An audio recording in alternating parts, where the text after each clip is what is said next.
démosle un momentico.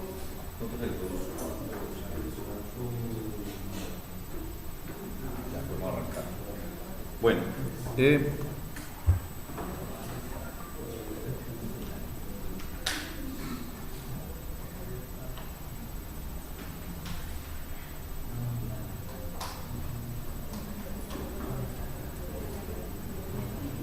nos vamos a hacer una pequeña prueba. Voy a intentar transmitir la clase por mi video. ¿Qué pasó?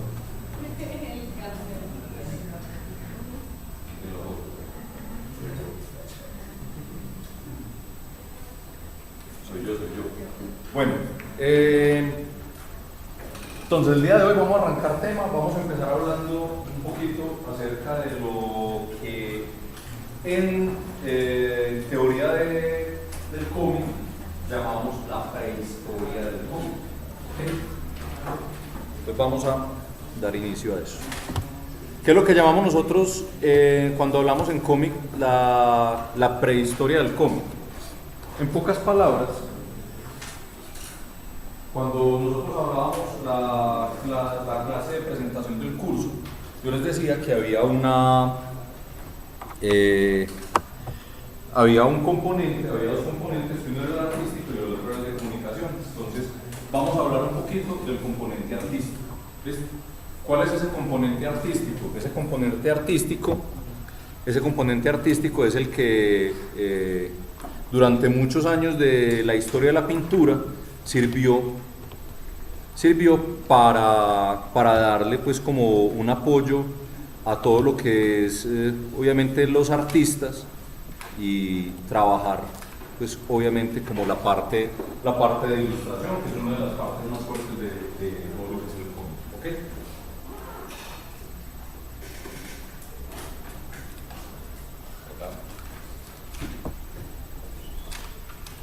Bueno, cuando esto funcionaba. Listo, ahora sí. Bueno.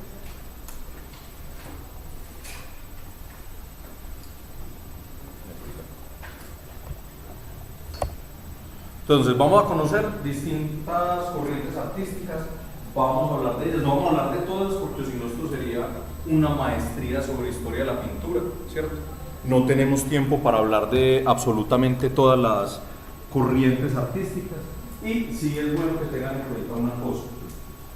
Cuando un artista de cómic se sienta a ilustrar, de pronto lo va a pensar y va a decir, hombre, voy a coger un estilo de tal época del arte y voy a hacer este cómic con ese estilo. Pero por lo general, lo que uno hace es asociar el estilo de trabajo de uno de lo que tienen ellos con, digamos, algunas corrientes, ¿cierto? O sea, un ilustrador no se va a sentar y decir, hombre, hoy voy a ser renacentista en mi trabajo, ¿cierto? No. Pero obviamente cuando uno mira la teoría de la pintura y mira cómo trabajan ellos, sí se puede hacer como esas asociaciones. ¿Listo? Bueno, la primera corriente que vamos a hablar y que es, digamos, la más importante porque es el punto de partida, ¿cierto? Vamos a comparar los distintos momentos de historia de la pintura, los vamos a ir comparando con algunos de estos momentos del arte. ¿Ok? Entonces, ¿qué tenemos acá nosotros? El primero es la pintura rupestre. ¿Cierto? ¿Por qué es importante? Porque obviamente es el inicio de todo lo que son las sociedades humanas, ¿cierto? Es un momento en el cual todavía la gente o las culturas o las sociedades que se estaban desarrollando no tenían un sistema o no tenían un diálogo, no tenían un idioma ni oral ni escrito, entonces tenían que comunicarse de alguna manera, ¿cierto? Los sonidos eran sonidos guturales, no eran palabras claras. Entonces, ¿qué hace eso? Hace que obviamente haya una necesidad de comunicarse entre ellos, ¿cierto? Porque las señas y los sonidos que alcanzaban a emitir no era pues como suficiente para que se entendieran. Entonces, ahí es donde nosotros hablamos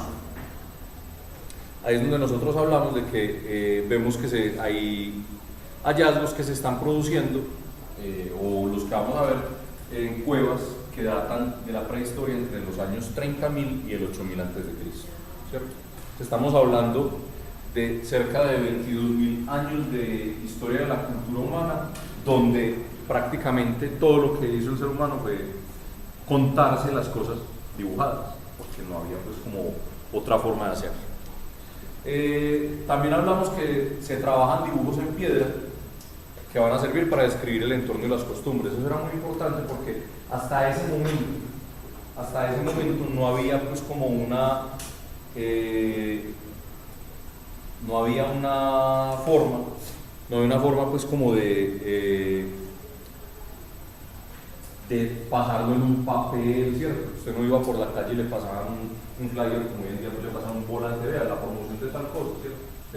Sino que era en el punto de congregación, que eran en las cuevas, que eran donde ellos habitaban. Los hallazgos más valiosos están en dos lugares, uno en Francia y el otro en España. El de Francia en unas cuevas que se llaman las cuevas de los Cox, que son en una zona que se llama Dordoña, y las de España quedan en Altamira, que es en Santander. ¿Listo? Esos son los dos casos que vamos a ver el día de hoy. Y se dice que obviamente pues como no había esa comunicación escrita, no había una comunicación oral, este era el único medio pues como que tenían ellos disponible para comunicarse. Bueno, ¿cuál era la técnica básicamente? Lo primero era pintar en cuevas subterráneas donde no había luz. ¿Listo? En esas cuevas pues no tenían pues como esa parte de pues no tenían como digamos los elementos del aire, del sol que les iban a dañar el trabajo. Y volvemos al asunto, como era el lugar donde ellos se congregaban, era el lugar donde debía quedar la información. Se dice que las figuras se delineaban con ayuda de cañas huecas por las que se soplaba para impregnar en la pared, y se pintaba una mezcla de grasa animal y polvo de ocre, donde había rojos, marrones y amarillos, y obviamente carbón, que era con el que se delineaba. Ahí hay una cosa que es muy importante tener en cuenta. Eso que ellos hacían en esa época, esa pintura que ellos trabajaban en esa época, es básicamente lo que hoy en día todavía se trabaja como el óleo. Si ustedes miran qué es un óleo para pintura, ahora, un óleo para pintura es eso, es una grasa y es unos colorantes que van a permitir que hayan distintos colores adentro de un tubo con el que va a pintar un artista. O sea que miren que estamos hablando de años, de miles de años de evolución en la especie humana, y seguimos trabajando con las mismas técnicas. Ahí hay un pequeño detalle, y es que hace ya algunos años, cuando Botero cumplió 80 años, hicieron una entrevista que la televisaron en vivo desde el Museo de Antioquia para lanzar justamente un libro donde le hacían a él una entrevista. En ese libro se hacía pues como una evocación a los primeros años de Botero, y le preguntaron pues que ¿cuál es esa anécdota tan divertida que pasó? Y era que cuando Botero arrancó pues digamos como su trabajo en la pintura, se fue para Italia, y cuando él arranca a trabajar en Italia, pues hombre, llegó con muy poco dinero. Entonces él contaba, el tubo de pintura más costoso por lo general es el rojo, ¿cierto? Entonces, y los colores más vivos son los más costosos en el óleo. Entonces él compraba, pero entonces compraba colores claros, compraba azules, compraba otros colores que eran los más baratos. Entonces obviamente los tonos de la obra de Botero no eran, digamos, los colores más vivos, ¿cierto? Pero era por la parte económica, no porque él se sintiera triste, ¿cierto? Entonces, cuando le compraron los primeros cuadros para llevar al Museo de Arte Moderno de Nueva York, una de las primeras críticas que hizo uno de los críticos de arte fue: es una época muy triste de Botero porque lo reconocemos en los colores que manejaba. Y él decía, no era que yo estaba triste, era que estaba pobre, ¿cierto? Entonces, era justamente por eso. Entonces, esta gente en esta época lo que hacía justamente era utilizar los pigmentos para hacer los rellenos. Y miren que volvemos al asunto. el inicio de la comunicación de la raza humana se parece mucho a nuestro inicio de comunicación. ¿Dónde iniciamos nosotros el proceso de comunicación? Donde nos enseñan las bases para leer, para escribir y para dibujar, que es en el jardín. El peor día de la vida para una mamá cuando uno está en el jardín es el día que lo ponen a pintar, ¿cierto? ¿Por qué? Porque le llega usted con ese delantal vuelto nada. Entonces, claro, le pasaban a usted un cuarto de pliego de cartulina y le ponían témperas y cosas. Entonces, ¿con qué pintaba uno? Con la mano, ¿cierto? Entonces, claro, pues usted pintaba con la mano y utilizaba el delantal de borrador, ¿cierto? Entonces, claro, usted llegaba a la casa y ese delantal llegaba, es como, parece un trabajo de arte abstracto, ¿cierto? Bueno, de ahí entonces vamos a entender un poquitico qué es lo que significa esta pintura rupestre. Se dice que, por un lado, tenía una importancia social obviamente en la época prehistórica y un fin muy definido, enseñar. Eso es lo que más me interesa que veamos en estas distintas épocas de la pintura. No me interesa que conozcamos los artistas eso muy a fondo, porque me interesa más es el mensaje que se manejaba en esa época. ¿Listo? Entonces, lo que buscaban ellos era enseñar, y se dice que las pinturas tenían mucho realismo, resaltando principalmente a los animales. ¿Por qué era esa necesidad de resaltar a los animales? Por un motivo muy sencillo, era lo que estaba en el entorno, ¿cierto? Entonces era como un manual para usted saber qué era lo que había cuando usted saliera, ¿cierto? Como cuando usted está pues, en un proceso educativo, que le dicen mucho cuidado cuando salga a la calle, ojo con la gente, la mamá le dice no le hable extraños, mucho cuidado con esto, ¿cierto? De ser por la mamá de uno lo tenía todavía guardado en una urna de cristal en la casa para que no hablara con nadie, pero entonces es justamente eso es lo que buscaban ellos, enseñar a la gente que había en el entorno. ¿Por qué? Porque es que sucede que de un solo animal había varios temas de información, ¿cierto? Entonces, bueno, les aclaro, yo no dibujo, yo no le deseo un dibujo mío a nadie, pero haré lo posible. ¿Listo? Entonces pensemos en un toro.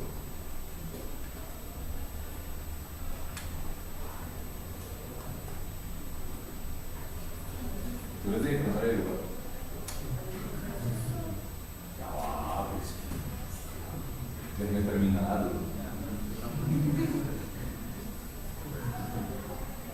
Bueno, ahí tenemos un toro, el toro de César Ramírez. ¿Ah?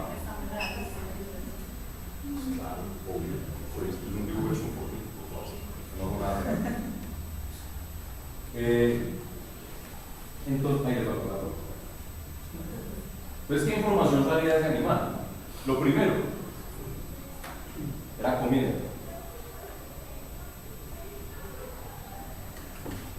Otro era vestir. No,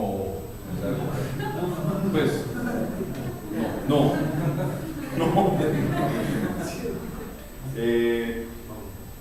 ¿Qué más teníamos ahí? Obviamente tenía como todas las otras funciones que han medio asociadas al vestido, pero que no eran exactamente el vestido. Entonces servía para cubrirse, ¿cierto? Y todas esas otras cosas pues que van asociadas a lo que uno hace con una cobija, con muchas cosas que salían de ahí. Pero tenía también un detalle muy importante, y por eso se dice que había realismo en la escena animalística, y era que este señor estaba armado y usted tenía que tenerle miedo a eso. Por eso, por más que el toro lo dibujaran de una u otra manera, los cuernos eran muy detallados para que usted supiera que esto chuzaba. Ustedes tuvieran que tenían los cuernos, eran igual a... ¿Listo? Es muy importante eso porque obviamente con eso era con lo que la gente debía pues como cuidarse, ¿cierto? Por así decirlo.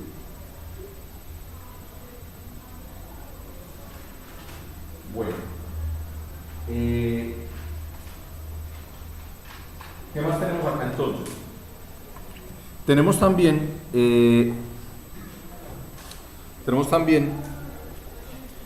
que se decía que a esta gente, a los artistas, se les otorgaba como cierto poder mágico, ¿cierto? Y de ahí hablamos de un pequeño asunto, y es como esa ritualización de los oficios que había en esa época también. Y miren que en las comunidades aborígenes todavía se conserva, y se conservó durante mucho tiempo, ¿cierto? Hay rituales como quedarse con un pedazo de la persona que usted mata, ¿cierto? Entonces hay tribus que se quedan con una oreja, otras se quedan con un dedo de los guerreros, los piel rojas, o los apaches, no me acuerdo cuáles eran, se comían el corazón del buen guerrero con el que se habían enfrentado para alimentarse de su valor y sus cosas, ¿cierto? Como toda la fuerza que tenían. Justamente de viene mucha cosa, y todo eso era dándoles como cierto poder mágico. Entonces, claro, ¿quiénes eran los que lo dibujaban? Los que estaban en contacto con los animales. Obviamente, si yo tengo contacto con los animales, yo voy a buscar que pues soy el que mejor los voy a dibujar porque estoy cerquita de ellos. ¿Listo? Bueno. El primer lugar que vamos a ver entonces es la cueva de los Cox, que ya habíamos dicho que queda en Francia. Y se dice que las pinturas de las Cox datan del 13.000 a.C. aproximadamente. Incluso miren que esta escena es muy particular y se parece mucho a lo que hablábamos ahora. Miren que se ve claramente que el toro está embistiendo a una persona, ¿cierto? Ese le está diciendo peligro, ¿cierto? Peligro, toros que lo embisten. Entonces, ese era pues como parte del asunto. Incluso esto me gusta mucho.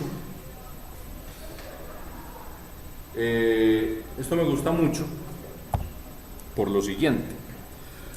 Ustedes se vieron la era de hielo, ¿cierto? Bueno, a mí la era de hielo me gustó y me pagó la boleta. A mí me pagó la boleta dos momentos. Entonces, eso es pues como les digo, es algo que para mí valió mucho la pena verlo ese día, porque pues, era como mucho que tenía que ver como con la teoría de este curso, ¿cierto? Entonces, valió pues como mucho la pena haberlo visto.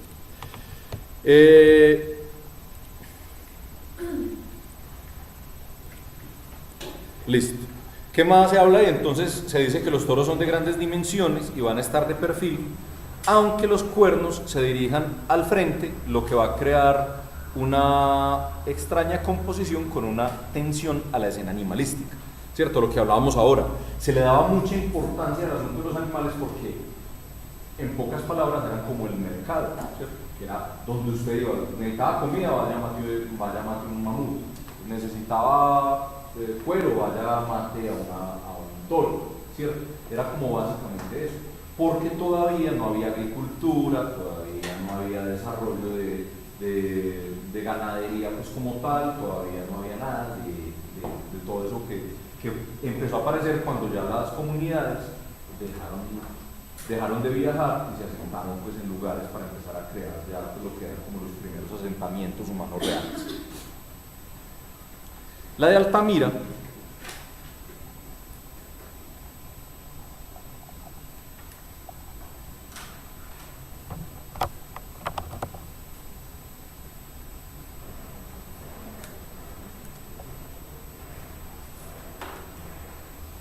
La cueva de Altamira, se dice que las pinturas van a datar del 12.000 a.C. y se descubren hasta 1868 por un cazador de la región. Detrás de este descubrimiento hubo algo que fue, digamos, también como muy anecdótico, y era que esta época fue una época donde todo el mundo quería ser científico y todo el mundo quería ser recordado por algo y quería ser famoso. Entonces, miren que en esa época es cuando tienen mucho trabajo los exploradores, cuando, por ejemplo, el National Geographic empieza pues como todo ese proceso, y todo el mundo quería ser explorador, y todo el mundo quería arrancar para África y hacer algo, y hacer un descubrimiento y volverse famoso. Entonces, este señor estaba en una caminata con su hijo, y entra a unas cuevas. No eran unas cuevas, pues no descubrieron las cuevas ya las conocía la gente, Las cuevas ya estaban ahí, toda la gente entraba a las cuevas, y, pues, era como un lugar de caminata normal para la gente. Pero ¿qué pasó? Nadie miraba para el techo. Este señor lo dio por mirar para el techo. Cuando miró para el techo, vio los dibujos. Los dibujos estaban hechos tras el techo. Pues claro, cuando él va y dice, vean, aquí encontré en la cueva unos dibujos de unas comunidades, de unos asentamientos, obviamente todo el mundo empezó a cuestionarlo porque, claro, toda la gente del pueblo entra allá y nadie las había visto sino él. Entonces claro, empezaron a cuestionar la realidad de eso.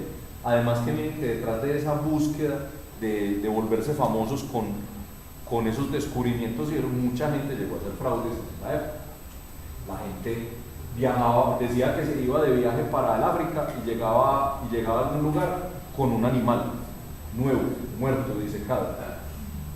Y decía, vea, este animal lo casé yo en el África, entonces quiero que le ponga el nombre de César para que sea recordado, entonces la especie es César.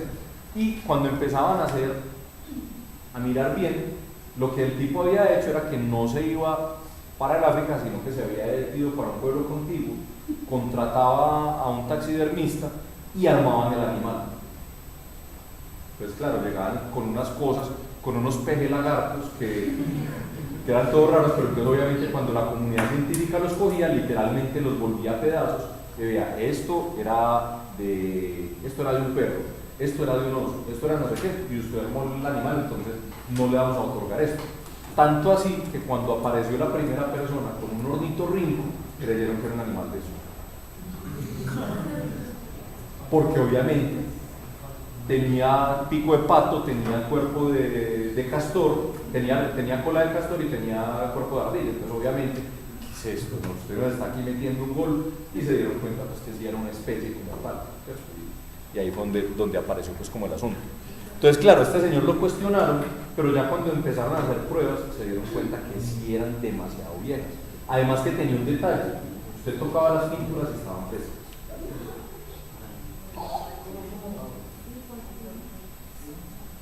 Tocaban las pinturas y estaban frescas. Por un pequeño detalle, el lugar era una cueva, piensen que era una nevera, era un lugar aislado, con aire acondicionado, con unas condiciones que permitieron que no se secara el óleo. Como era grasa, la grasa sigue ahí en sus condiciones y ayudó a que perdurara mucho la pintura. Entonces claro, llegan y le mandaban la mano y eso fresco, no, esto lo pintó este tipo, ¿cierto? Entonces claro, pero ya después hicieron todas las pruebas y todo el asunto, se dieron cuenta que sí eran lo suficientemente antiguos y ahí sí pues como que se concedió pues el hallazgo de esas pinturas.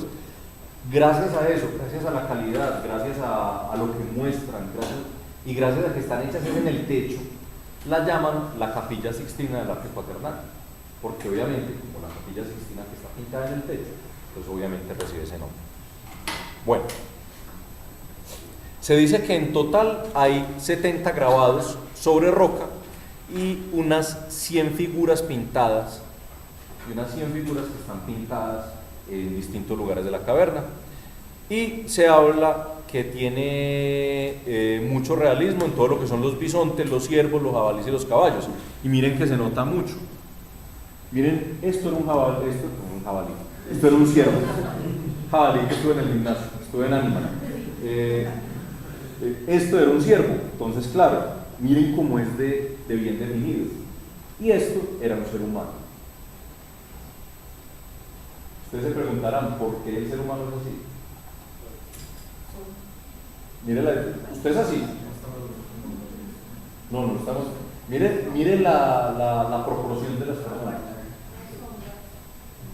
Exactamente.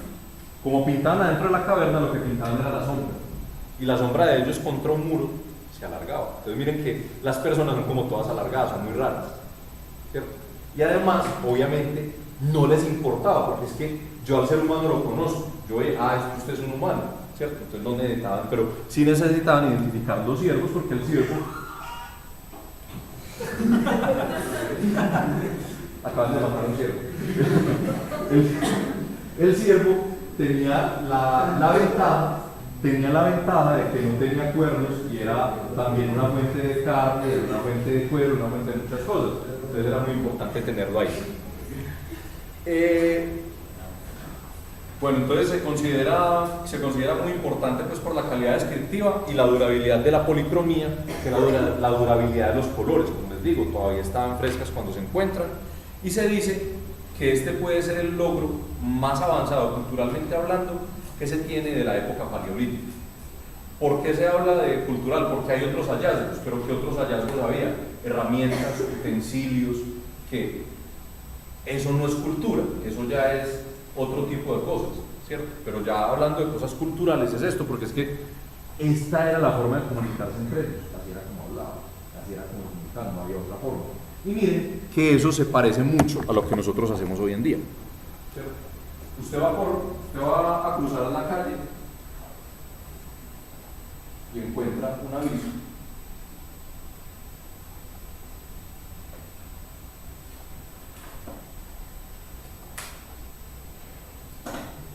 que le dice que es una zona escolar, ¿cierto? Niños cruzando la calle. O usted va a ver, esto es un morral. O usted va a entrar a una zona de una construcción, usted encuentra que dice que use un casco, hay otros lugares donde dicen que es un protector ocular, otros lugares donde le dicen que use protección auditiva, ¿cierto? Otros lugares donde le dicen que use una mascarilla. ¿Y en qué idioma está dibujado? Es la ventaja, el dibujo no tiene idioma. Entonces, todo el mundo lo va a entender. Usted entra a un lugar y le dicen, use una mascarilla, y le ponen un aviso que dice, use la mascarilla. Yo, por ejemplo, en diciembre estuve yendo a una terapia, ¿cierto? Y yo iba y me ponía pues una maquinita de esas de masajes, ahí, en la pierna. Y yo era todas las terapias con el celular. Hasta que llegó un día una de las enfermeras y me regañó. Ay, pero es que vea que... Claro, un aviso que decía, no use celular por los equipos que no se crean que, pero estaba por allá escondido en un rincón. Yo no había visto el aviso. Yo siempre entraba y me ponía la camilla por allá y el aviso estaba en otro lado, ¿cierto?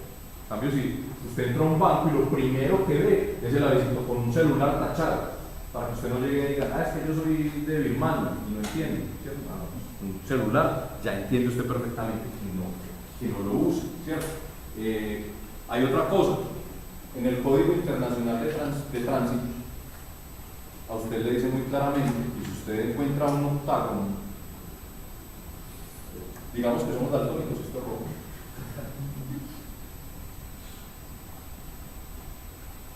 Usted encuentra un octágono de color rojo, con letras blancas.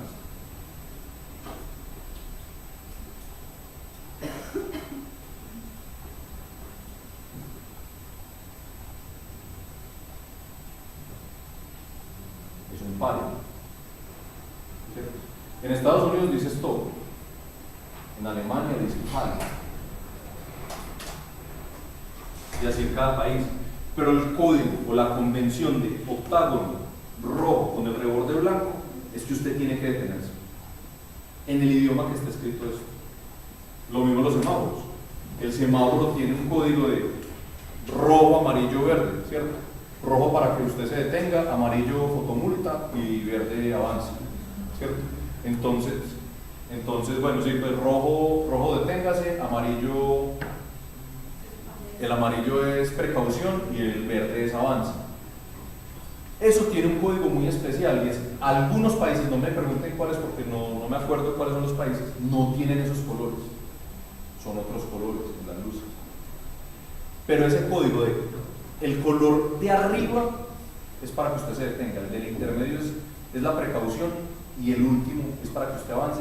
Eso es internacional, eso es en todos lados, incluso para una cosa, para los daltónicos. El famoso chiste de una persona que se pasa el semáforo en rojo y atropella a alguien y dice, ay, qué pena, es que no vi el semáforo en rojo, yo soy daltónico, creí que estaba en verde. Ay, claro, es que en Daltonia no hay semáforos.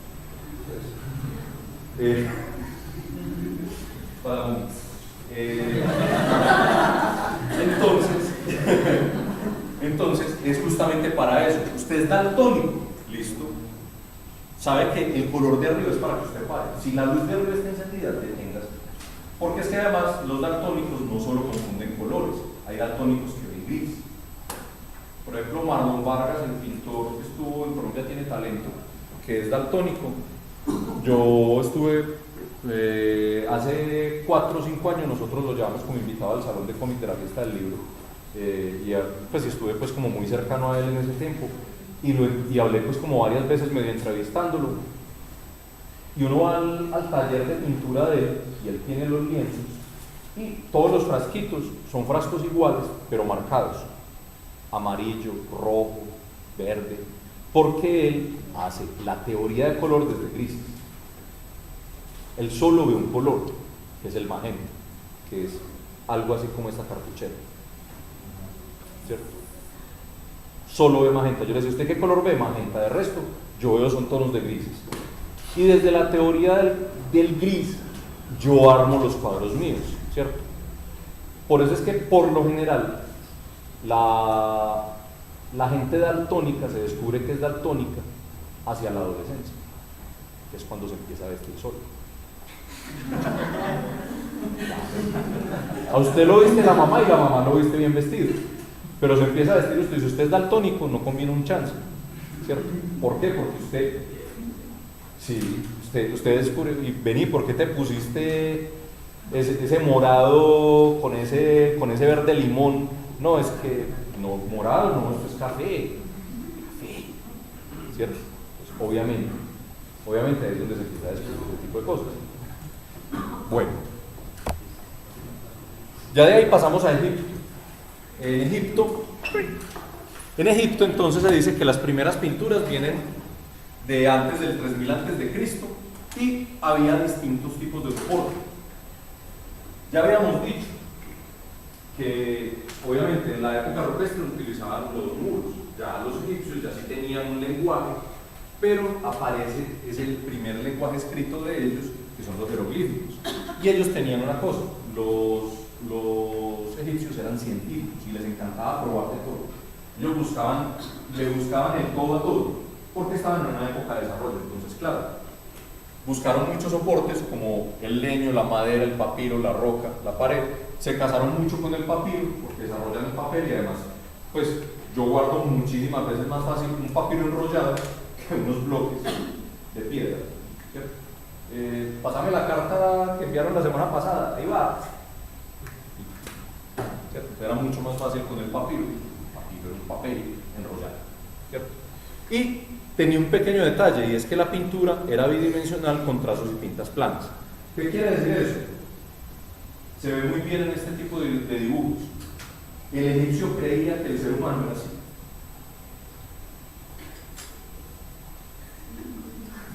Sí, ahí está, ¿cierto? Exactamente, era 2D. ¿Cómo no? Como que va a pasar una plana ahora y los dejaron ahí. Eso era básicamente lo que ellos pensaban. Y adicionalmente, todo era muy delineado. Miren que las figuras se les nota por donde los están dibujando, ¿cierto? Como que les hicieron las rayitas y no se salga de ahí, pues, no se puede. Eso era básicamente pues como los rasgos de ellos. Adicionalmente se dice que la mayoría de los hallazgos están asociados a los enterramientos. Hay murales que decoraban los interiores de las mastabas de Saqqara, del hipogeo de los valles de los reyes, o los rollos de papiro con el libro de los muertos. ¿Qué tenemos nosotros ahí? Ellos eran una cultura muy dada a lo que había después de la vida, cuando usted muere, después de eso. Ellos trabajaban mucho en eso, pero obviamente hacia el regente, hacia la persona que era la que mandaba la parada, ¿cierto? Entonces, fuera rey, fuera faraón, la persona era, digamos, como el que estaba pensando mucho en eso, por un detalle muy importante. ¿Puedo pasar? Sí, por un detalle muy importante. Y era que se hablaba de las escenas en la vida cotidiana, pero era para favorecer la vida en el más allá de ese difunto. ¿Por qué? Porque se suponía que esos regentes de Egipto, cuando morían se volvían dioses. Entonces, cuando ellos morían, que los recogían y se los llevaban a presentarlos a los dioses, ellos tenían que mostrar como toda su hoja de vida. Y esa hoja de vida era lo que hacían en esos enterramientos. Entonces, en mi pirámide está escrito todo lo que yo hice en vida para que los dioses, cuando me recojan, vean todo lo que yo he hecho y que fui un buen gobernante y que por eso merezco convertirme en Dios. ¿Cierto? Esa figura del gobernante que se convierte en Dios, más adelante la toma también Roma. Y como se buscaba entonces que todo fuera girando en torno a este señor, entonces obviamente no había un concepto del arte por el arte. O sea, no había un dibujante egipcio que dijera, ve, qué puesta de sol más bonita, me vas a sentar a dibujar. No. Siempre era al faraón haciendo una cosa, al faraón haciendo otra cosa, y siempre el faraón, primero, era más grande, y segundo, siempre tenía mucho más detalle, era mucho más bonito. Los otros, todo lo que era el realismo era para los hombres ordinarios, ¿cierto? Y eran más chiquitos. Y adicionalmente aparece este término que es el hieratismo, que es la rigidez en el gesto que indica eternidad, ¿cierto? Muy recordado, por ejemplo, la máscara de Tutankamón, que es el mirando así como para el futuro. En publicidad, en todo lo que son campañas políticas, se utiliza mucho esa idea del hieratismo. ¿Por qué? Porque es que eso muestra superioridad a los modelos, siempre también. Mire hacia allá. Un político también va a mirar hacia allá. ¿Por qué? Porque es que el político le tiene que decir a usted que ve más allá. Usted no va a votar por un político que le hable de hoy. El político siempre le va a hablar de mañana. Siempre. Siempre le va a decir, yo veo tal cosa en el futuro. ¿Por qué eligieron a Trump? Porque Trump les está hablando de convertir a Estados Unidos o de volver a Estados Unidos a lo que era. Les habla del futuro. Siempre, siempre se habla del futuro. Siempre. Esa es la idea. Entonces, si yo hablo del futuro, yo tengo que mirar al futuro. Por eso el político le habla a usted en una plaza pública, porque está arriba, está mirando hacia allá. Entonces, más importante que usted. Ustedes no votarían por César Ramírez si se lanza a la alcaldía de Medellín y la foto es así. Y yo voy a un discurso, no muchachos, me parece, no, pues, no, Medellín hay que cuidarla, Medellín la queremos todos. No. Sí, usted no vota por una persona que tenga esa actitud. Usted vota y elige a una persona que tenga esa actitud y que sea encantador de serpientes. ¿Usted qué piensa que vamos a hacer en Medellín con toda esta ola de atracos? Vamos a hacer Medellín la más educada, porque Medellín se está convirtiendo en un polo de desarrollo para la educación. Educando a toda la gente de la ciudad, vamos a convertirla y eso es lo que se llama Fajardo. Fajardo encanta serpientes con las manos. ¿Ustedes no se han dado cuenta? Fajardo no deja las manos quietas. Siempre. Y siempre le hablaba a la gente de la educación. ¿Por qué? Porque nosotros toda la vida nos han criado aquí que si usted lo educa, usted va a hacer algo. Estudie, a usted eso no se lo roba nadie lo que aprende, hasta que le dan una pedra de grandeza, ¿cierto?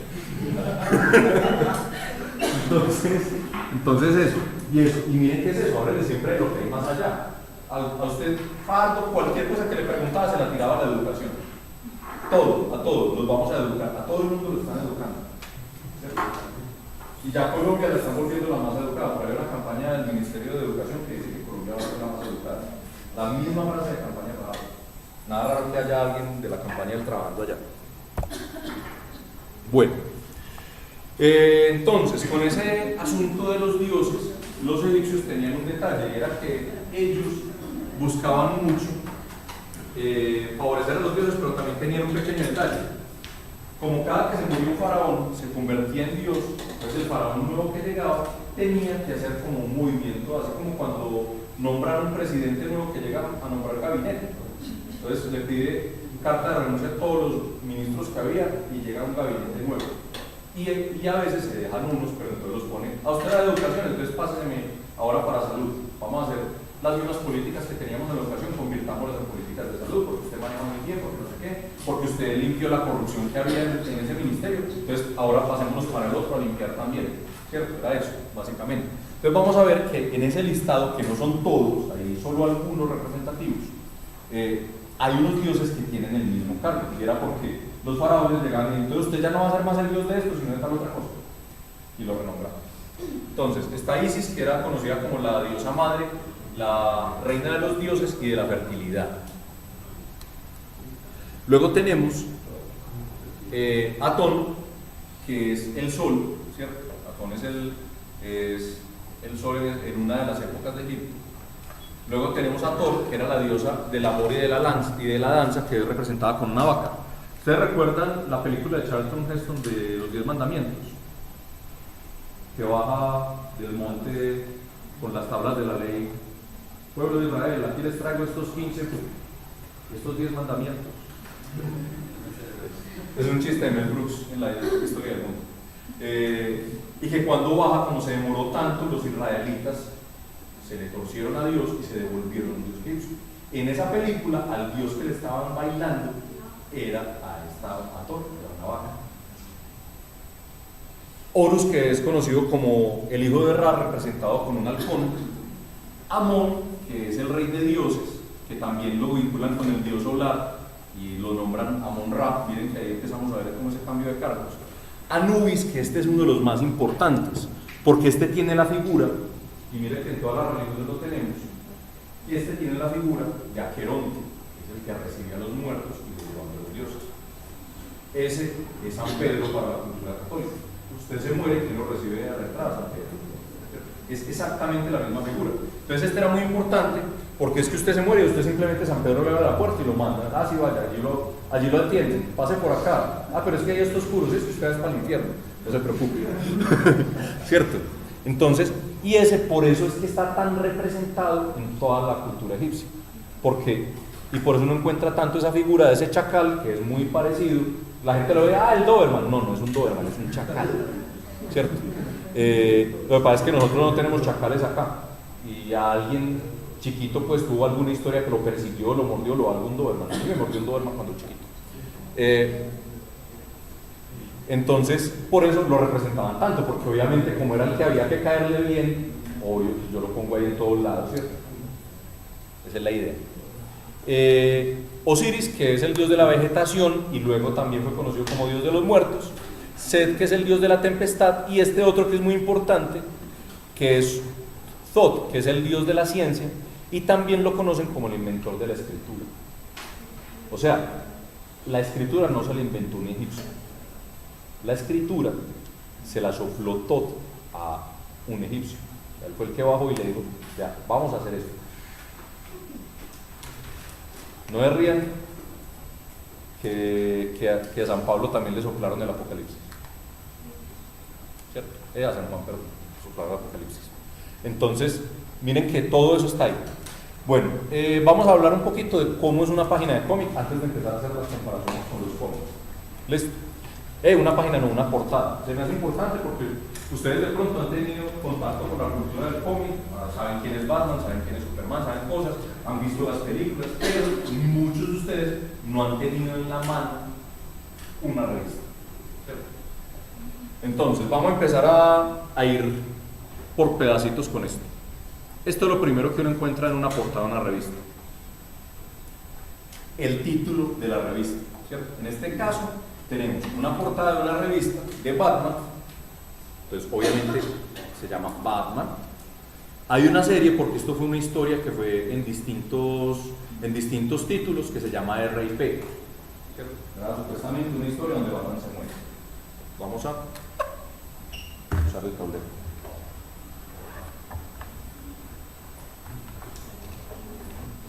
Uy, había rojo, para mi aviso. Entonces, vamos a entender que el cómic hace parte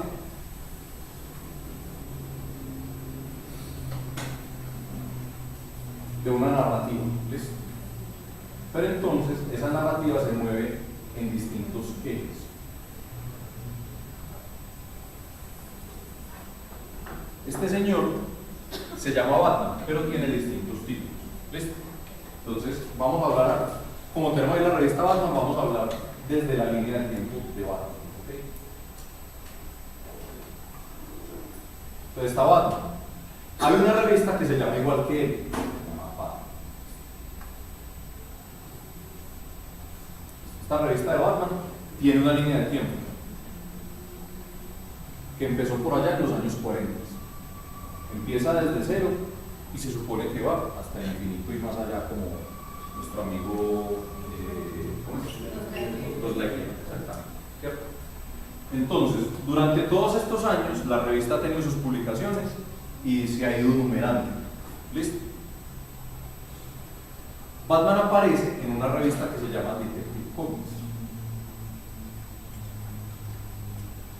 Incluso es más vieja que la revista de Batman como tal.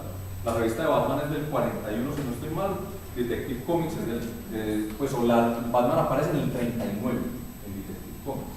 Entonces, este aparece, aunque digamos es punto cero, en realidad es la número 29 de Detective Comics y también continúa. ¿Listo? Y miren que estamos hablando de dos revistas. De Batman hay revistas de Robin, hay revistas de Gatúbela, hay revistas de Nightwing, que es el primer Robin cuando envejece, hay revistas de... Hay una revista que se llama Las leyendas del Señor de la Noche, hay otra que se llama... había una que se llamaba Shadows of the Bat, esa dibujémosla acá. Como la sombra del murciélago, Shadows of the Bat.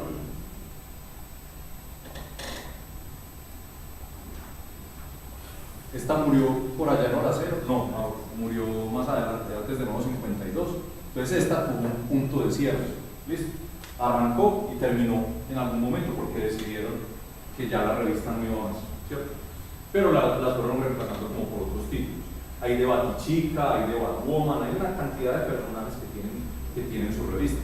De igual manera pasa con Superman. Superman tiene Action Comics, Superman tiene Man of Steel, tiene distintos tipos. Vamos a hacer por aquí, digamos, una que se llama Superman.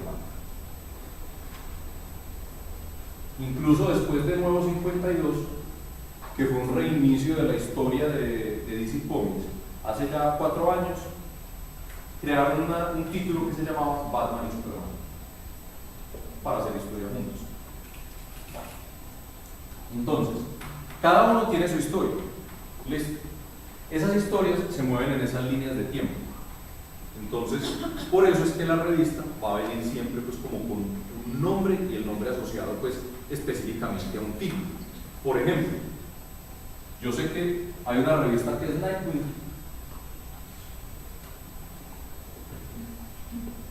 que hace parte de lo que llamamos la familia de Batman o la Batman Family,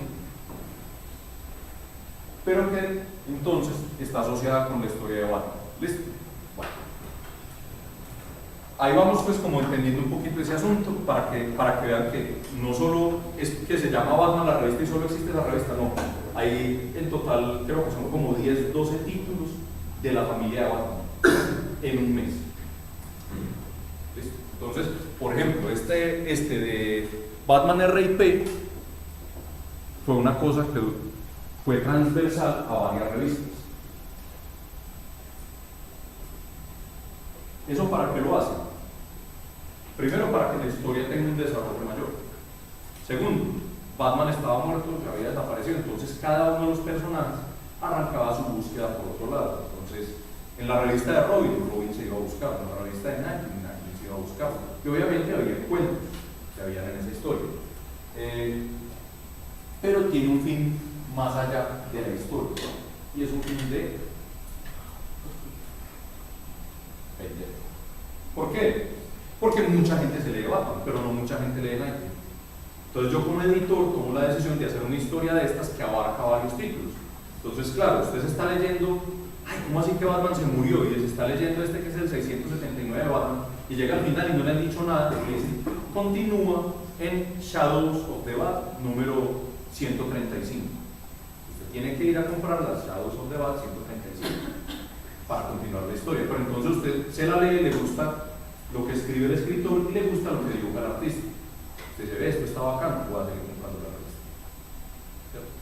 Es una forma de asociar el asunto. Adicionalmente, estos títulos que son así, colecciones, después de más o menos 6 meses, los recopilan todos en un solo volumen y después también se lo venden a usted. Es el negocio de otro. Porque uno como coleccionista la tiene suelta, viene este título y tiene unas páginas de sketch, tiene unas páginas que no incluyeron en la historia original, no, usted lee me tocó comprarlo. Es como esos tacones que ven ustedes que les toca comprarlos obligatoriamente porque los necesitan, haga de cuenta. O la camisita blanca, que tienen 80 camisitas blancas, pero una camisita blanca y les hace ojitos. Bueno. No. Sí. ¿Cuántas camisitas blancas tienen? ¿Gris? Ah, bueno. Pero esa camisa es naranjada, ¿usted es daltónica? Bueno, ¿qué más tenemos ahí? Otro elemento que tenemos ahí es la editorial. En este caso tenemos a DC Comics. Este es uno de los logos viejos de DC. En este momento hay un logo nuevo. ¿Ves? Las grandes editoriales son DC y Marvel. Hay otras editoriales menores que serían, por ejemplo, Image Comics, está Dark Horse, hay distintas. Vértigo, por ejemplo, es una editorial que la compraron y la incluyeron en el mundo de DC. ¿Cuál? ¿Cómo está esa Marvel? Nadie. Muchos. Ese es el detalle. Por eso Stan Lee es tan importante. Porque es que Stan Lee creó el 80% del universo de Marvel. Él solito. Él, pues obviamente, con la gente que trabaja con él, con Steve Ditko, con Jack Kirby, con todos ellos. Entonces, el sábado que estaba viendo Comic Book Man, el programa que es en la tienda de cómics, llegó un pelado con una revista firmada por los dos, por Jack Kirby y Stan Lee, madre, y lo dejaron ir. No le compraron la revista. Si yo hubiera estado ahí, vea, saque sangre y pague, llévese. Bueno, entonces está la editorial. Está la editorial que pues obviamente me va a decir y de cierta manera me da como un lineamiento de cómo son las cosas. Mire que aquí la gente habla mucho de cómo es Marvel y cómo es DC. Incluso, por ejemplo, uno de los problemas grandes que tiene DC en este momento es que la gente se ve, por ejemplo, Batman vs Superman y quería verse otros Avengers. Que porque no había chistes, que porque no sé qué, ¿cierto? Y DC no es así. No es de esa manera. Bueno, ¿qué más tenemos? ¿No se han visto ese programa que les hablé, Comic Book Man? Búsquenlo, es muy bacano. En Netflix están las 2 primeras temporadas y en este momento están dando la tercera en AMC. Se llama Comic Book Man.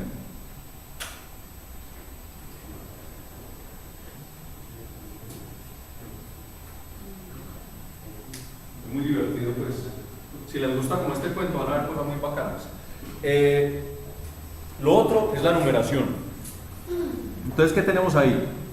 Esta es la numeración que manejan normalmente DC Comics. DC arranca de un punto cero hacia adelante, de relleno. ¿Listo? Entonces, esa, estamos hablando de la 679 que era en el 2008. Eso continuó. Como les decía, hace unos 4 años, ellos hicieron lo que llaman un reboot. El reboot es como cuando a usted se le daña el computador y usted dice, esto se pegó, entonces ¿qué hace usted? Reboot y vuelve y arranca. Vieron la necesidad de hacer un reinicio de las historias. Eso se llamó Nuevo 52. ¿Y qué hicieron? Pararon todo, hicieron un evento que se llamó la paradoja de Flashpoint.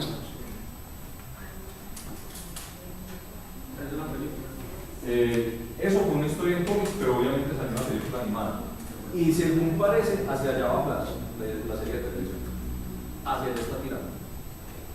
Porque el man, desde el final de la primera temporada, le está picando de volverse en el tiempo a salvar a la mamá. Entonces, la paradoja de Flashpoint sirvió para darle todo un reinicio, a la historia de DC Comics. Entonces, ¿qué hicieron ellos? Todas las historias las cogieron y le mandaron un machetazo. Algunas las eliminaron y otras volvieron a arrancar desde la número 0, 1, 2, 3. Tuvieron un problema el año pasado y fue que se dieron cuenta que eso no estaba funcionando para nada y les tocó volver a reiniciar. Y el reinicio fue que, como en este mundo, yo les dije ahorita que a Vértigo, que es una editorial que era pequeña, la compró DC. Vértigo hace parte de la gente de los Watchmen.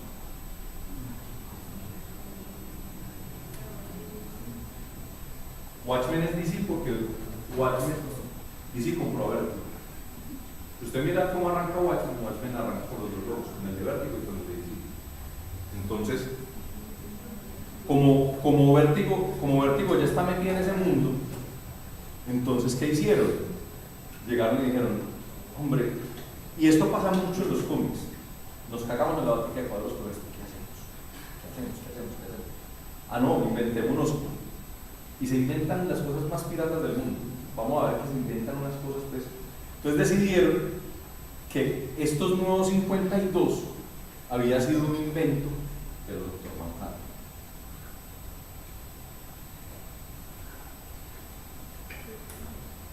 El azul de los Watchmen, que como él es casi un dios, entonces que él se había inventado eso, pero que eso había sido como un sueño del tipo y para de contar. Y ya en este momento hay varias historias de DC Comics donde en las portadas, porque todavía no han salido las historias, están mostrando a Batman y están mostrando a Flash y distintos personajes con el botón del comediante en la mano. Vamos a ver cómo los van a meter probablemente a la fuerza en ese universo de DC. Otras editoriales, por ejemplo Marvel utiliza la numeración distinta. Marvel utiliza la numeración por volumen. Entonces, usted, por ejemplo, puede comprar una revista de X-Men que es el volumen 7 y es la número 6. ¿Cuál es la ventaja? Entre ese volumen puede venir, por ejemplo, toda la historia de Fénix y eso es ese volumen solo. Y ya con eso usted salva que, Fénix, es el volumen tal. Ya usted sabe que compra ese volumen y tiene la historia de la Fénix.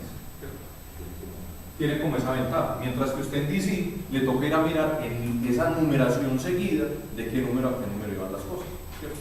E igual en X-Men también hacen estas mezclas, pues en Marvel se pasan, y es así que es cierto, porque el 80% del universo de Marvel se lo inventó Stan Lee, y Stan Lee dice que él todos sus personajes los ubica en Nueva York porque no conoce otra parte del mundo.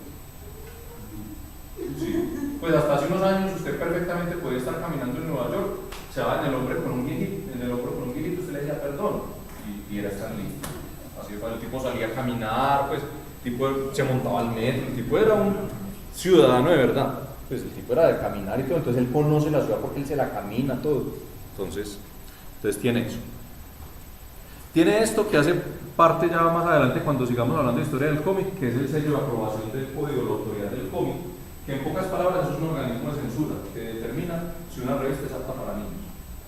Así como cuando arrancan los trailers de las películas que salen con esa franja verde que tiene una clasificación, esta gente se encarga de eso. Dice si la revista es apta para niños, para adolescentes o mayores de edad. Más adelante vamos a ver la historia a fondo. ¿Qué más tenemos? Un código de barras, pues que es como toda la caja para todo lo que es el mercadeo, ¿cierto? Todo lo que son manejo de inventarios, distribución, etcétera, etcétera. Esta revista es de ventas directas, esta es la que le llega a usted directamente a la casa.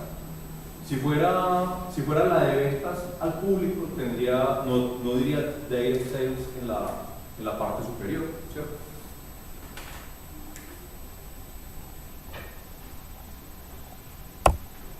Y por último tenemos el grupo de trabajo del cómic. ¿Qué tenemos ahí? En un cómic trabaja mucha gente, demasiada. La gente cree que un cómic es solo un dibujante y para de contar, no. Un cómic tiene mucha gente detrás, es como un programa de televisión, tiene muchas personas detrás. Desde un editor hasta una persona que se encarga de poner las letras. Hay un letrista, que es el que pone los globos de diálogo y escribe los diálogos en cada cómic. Y por eso le pagan, ¿cierto? Los más importantes son los que aparecen en la portada, que son el escritor, el dibujante a lápiz y el dibujante de tintas de color. ¿Listo? El escritor obviamente tiene el cargo de hacer los guiones y es el que crea la historia. El de lápiz es el tipo que hace los primeros dibujos, de ahí él se lo pasa a una persona que le echa las tintas negras y de ahí esa persona la pasa a otro que es el que echa las tintas de color, es el que colorea el cómic. Entonces miren que nada más eso ya es un grupo de trabajo muy intenso. Un cómic en promedio trae entre 22 y 24 páginas. Esas 22 y 24 páginas, un ilustrador tiene un mes para hacerlas, pero en blanco y negro. De ahí él se la pasa a otra persona que echa tintas y la otra persona echa los colores. Aunque esa persona de las tintas, hay algunas editoriales en las que no las trabajan. Por ejemplo, el socio mío de la corporación, que trabaja para varias editoriales pequeñas en Estados Unidos, a él cuando le encargan los trabajos le dice, y escanee y cámbiele la tonalidad y súbale los contrastes, para evitarse la platica de la persona que echa las tintas. Entonces, como él le sube los contrastes al lápiz, ya eso queda negro y simplemente se lo pasan a una persona que es la que se encarga de echar colores y para de contar, ¿cierto? Bueno, aquí tenemos dos ejemplos sobre, este no es exactamente una ilustración del arte egipcio, pero sí nos muestra una historia basada en todo lo que es el libro de los muertos en Egipto. ¿Listo? ¿Qué tenemos ahí? Una serie de personajes, es una historia que se llama Batman, libro de los muertos, donde Batman es un semidios egipcio y ellos son como unos extraterrestres que llegan a la Tierra y son nuestros dioses supuestamente de los humanos en esa época. Y Batman se da cuenta que el plan de los grandes dioses es acabar con la raza humana, que vienen a destruir la Tierra. Entonces, él decide enfrentarse a ellos y finalmente pues salva a los humanos. Esa es pues como básicamente la historia. ¿Listo? Este sí es un ejemplo de arte como tal. Esta es la historia de Star Wars, narrada como si fuera un mural en una tumba en Egipto, ¿cierto? Entonces miren como el que aparece como el faraón en esa historia, que es Darth Vader, es el más grande y el más detallado, tiene sus cosas doradas. Estos son los ejércitos enfrentándose, ¿cierto? Tenemos Stormtroopers, tenemos a Luke Skywalker, tenemos a la princesa Leia y tenemos a Han Solo. Y tenemos pues como el enfrentamiento de los ejércitos, por aquí tenemos más soldados, y esto sería el sello del imperio, ¿cierto? Que sería la estrella de la muerte con unas alas, que pues para los egipcios tener alas era pues como una cosa de deidades, y miren que por eso nuestros grandes católicos son alados, quiere decir que son divinos, los divinos de él. Okay. Esta es la portada del libro de los muertos, de la historia de Batman, ¿cierto? Entonces miren cómo aquí tiene pues como, aquí tiene un detalle, metámonos a hablar de eso. Ahí tiene un sellito que dice esto: Elseworlds. ¿Qué son los Elseworlds? Son mundos paralelos. Eso en Marvel Comics se ve mucho más seguido. Usted mira Marvel y en Marvel hay como 9000 tierras. Y en cada tierra hay historias distintas. Por ejemplo, la niña que aparece con Wolverine, que es un clon, ¿cierto? Hace parte de una de esas tierras paralelas. No es una historia directa. Tiene una cantidad de cosas. En otra tiene un hijo que se llama Dracula, que es un Wolverine pero es malo. Bien malo. Tiene distintas cosas. Entonces, en DC y en Marvel muchas veces hacen historias que necesariamente se salen de estas líneas de tiempo. Por ejemplo, esta que es en la época de Egipto. Pues ustedes dicen Batman en Egipto, pero si Batman es del 39, ¿cómo va a estar Batman en Egipto? Es totalmente imposible. Entonces dicen, listo, esto se convierte en un Elseworld y la tiran para allá y hacen una historia que hace parte de esos mundos paralelos. El nombre de Marvel va mucho más, digamos, como con la pregunta que da partida a todas esas historias. Las de Marvel se llaman What If. ¿Qué pasaría si? Entonces hay varios. Por ejemplo, una que ¿qué pasaría si el hombre araña mutara en una araña realmente? Eso apareció en la línea de tiempo del hombre araña como un cómic, como parte de las historias del cómic, pero ellos la cogieron e hicieron una historia específica donde él se convertía de verdad en una araña, porque en la del hombre araña le alcanzaron a salir otros 4 brazos aquí en el costado, pero no se alcanzó a convertir en la araña totalmente. En esta le aparecieron primero los brazos y después se convirtió en una araña gigante con una cosa hay una que era qué pasaba si Wolverine se convirtiera totalmente en una bestia, ¿cierto? Porque supuestamente cuando le inyectan el adamantium, el cuerpo de él se dedica a curar la presencia del adamantium y deja pues como de convertirse en un animal. Entonces Hubo una época en los X-Men en los que Magneto le quitó el adamantium a Wolverine, se lo arrancó literalmente y lo dejó en puro hueso. Wolverine era con los huesos, pues con las garras en hueso y todo. ¿Y qué? Entonces supuestamente se termina convirtiendo en una bestia porque el adamantium frenaba como ese proceso. Entonces también era eso, pues hay muchos. Hay una historia de Superman que se llama Kal, que supuestamente si Kal-El, Superman, hubiera caído ¿cómo se llama? ¿Cómo es que se llama? El castillo, ¿dónde cae el castillo del Rey Arturo? Sí, pues en la Edad Media, pero específicamente sí, en Inglaterra, pero bueno, sí, en la tierra del rey, en Camelot, exactamente, en Camelot, y él era el que sacaba la espada de la piedra, entonces él tenía Excalibur. Entonces imagínense Superman con Excalibur. Y había otra historia también de Superman que era muy divertida, que fue un crossover con Batman, que se llamaba Speeding Bullets, como balas veloces. Y era que supuestamente Superman no caía en Kansas, en Smallville, sino que caía en Ciudad Gótica. Y los Wayne no habían tenido un hijo, sino que lo adoptan a él y le matan los papás. Entonces, obviamente, es Batman con toda la rabia de Batman, la sed de venganza, etcétera, etcétera, pero con los poderes de Superman. Entonces, es un Batman que vuela y casca a todo el mundo y tira rayos por todos. Una historia muy divertida, muy bacana. Entonces, todo eso, esos Elseworlds o esos What If son historias que aparecen, digamos, por acá y tienen un punto cero y tienen un punto final. ¿Por qué? Porque van hasta ahí. El regreso del Señor de la Noche es una de las novelas gráficas más famosas en todo el mundo. Es una historia de Batman. El año pasado ustedes vieron parte de eso en la película de Batman vs Superman. Eso era un Elseworlds, pero cuando se dieron cuenta de lo importante que es, lo cogieron y lo metieron a la fuerza en la línea de tiempo de DC Comics.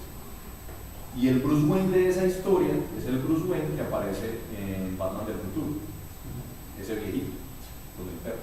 Ese es el Bruce Wayne, que después de que desaparece se dedica a entrenar a Terra. Bueno, entonces así hay muchas historias. Por ejemplo, las películas hacen parte de eso también. Entonces, por acá están las 3 películas de Tim Burton. Las 2 películas. Es que iban a ser 3. Por acá están las de Schumann.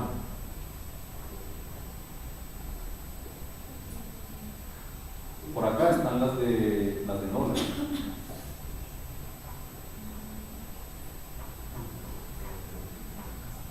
Pero cada una está metida en su propio universo. Cada una está metida en su propio universo. Estas historias no se tocan para nada, ni tocan las historias de los cómics. Por eso en la película de Tim Burton, en la primera, el Guasón cae y se muere. Porque ahí no importa. Él puede morir perfectamente en la película. En el cómic no lo pueden matar. Por eso es que los superhéroes no matan, porque se quedan sin enemigos. No es porque sean queridos, no es porque sean buenos, es porque quedan sin enemigos. La historia esta de Injustice es porque Superman mató a Raimundo y todo el mundo con la ira. Porque es un mundo paralelo. Claro. Eso no va con la línea de tiempo. Eso es un mundo paralelo. Por eso mata a todo el mundo. Los puede matar. Así de fácil. Es así de sencillo, porque los puede matar porque no tienen problema. El problema con los personajes es en el cómic, por ejemplo, si Batman hubiera matado al Guasón hace 70 años, yo hubiera sido las historias de Batman sin el Joker, pues se embala, ¿cierto? Entonces básicamente esa es la historia de este asunto, ¿cierto? Por eso ellos no matan. Incluso en un principio, cuando Batman se enfrentaba a ladrones y a criminales y a gángsters comunes y silvestres, a NNs, si los mataba. Él andaba con una pistola acá, porque él era un detective. Acuérdense que él apareció en una revista que se llama Detective Comics. Él era un detective. Entonces él como detective andaba armado y pillaba a alguien haciéndolo y Ya después, cuando empiezan a configurarles personajes, dicen, ay, no, yo no lo puedo matar, ¿cómo va a matar al guasón? No, lo necesito vivir, ¿cierto? Y por eso en las películas sí se mueren. Para que ya no lo necesito más. Justamente por eso. Bueno, paremos ahí. Nos vemos la próxima clase. Muchísimas gracias. Que estén muy bien.